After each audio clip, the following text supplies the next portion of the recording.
Hello good morning, welcome back to my channel Suma cooks.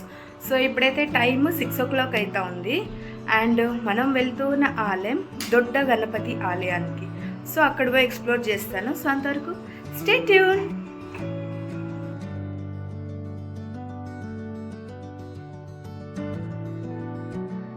ఈరోజు మనం వెళ్తున్న ఆలయం దొడ్డ గణపతి. అయితే కన్నడలో దొడ్డ అంటే పెద్ద అని అర్థం.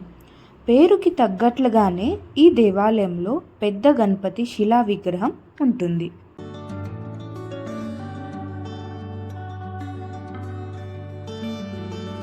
సరే, గుడికి అయితే వచ్చేసాము.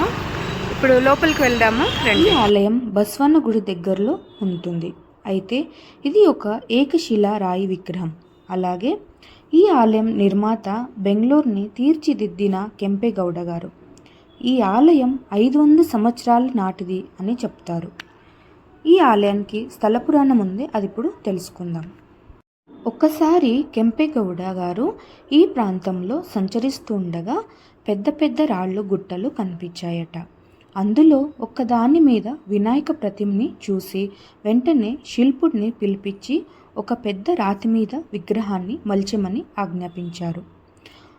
దేవాలయంలోని గణపతి విగ్రహం 18 అడుగులు పొడవు, 16 అడుగుల వెడల్పు ఉంటుంది.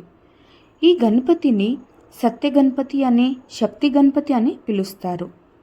అయితే వారంలో అన్ని రోజులు కూడా స్వామివారికి పూజలు చేసి రకరకాల అలంకారాలు చేయడం ఈ ఆలయం ఒక ప్రత్యేకత.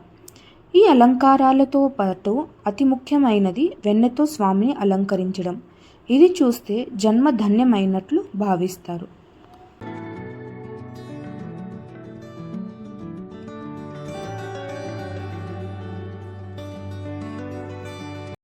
అలాగే ఈ ఆలయ ప్రాంగణంలోనే కుమారస్వామి నాగయ్య రూపంలో మనకి దర్శనమిస్తారు. ఇదైతే వాల్మీకి ఆశ్రమము, చూపిస్తాను.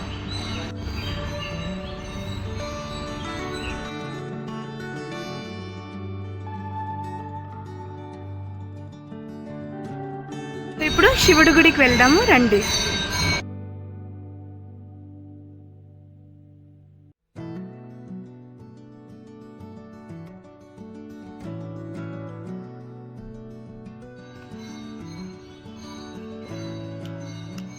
ఇప్పుడు బస్వన్న గుడికి అయితే వెళ్దాము, రండి, దర్శనం చేసుకుందాం.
సో దర్శనం అయితే చాలా బాగా అయిపోయింది.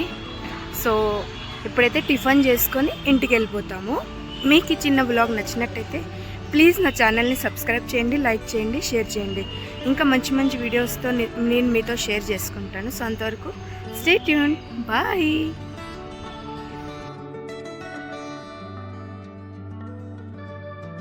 అయితే నేను బస్వన్న గుడి ఏరియాలో వచ్చినప్పుడల్లా ఇక్కడ అయ్యంగార్ వాళ్ళది ఆథెంటిక్ పులిహోర అయితే ట్రై చేస్తాను. నాకైతే ఈ పులిహోర అయితే చాలా ఇష్టము. అండ్ ఇక్కడ పులిహోర అయితే 60 రూపీస్ పర్ ప్లేట్ పడుతుంది. అలాగే ఈ ఆలయం డీటెయిల్స్ అంతా నేను డిస్క్రిప్షన్ బాక్స్లో మెన్షన్ చేసి ఉంటాను. ఎనీ డౌట్స్ ఉంటే నాకు కమెంట్ చేయండి, నేను ఖచ్చితంగా రిప్లై ఇస్తాను. ఈ చిన్న వ్లాగ్ మీకు నచ్చినట్టయితే నా ఛానల్ని సబ్స్క్రైబ్ చేయండి, లైక్ చేయండి, షేర్ చేయండి. బాయ్.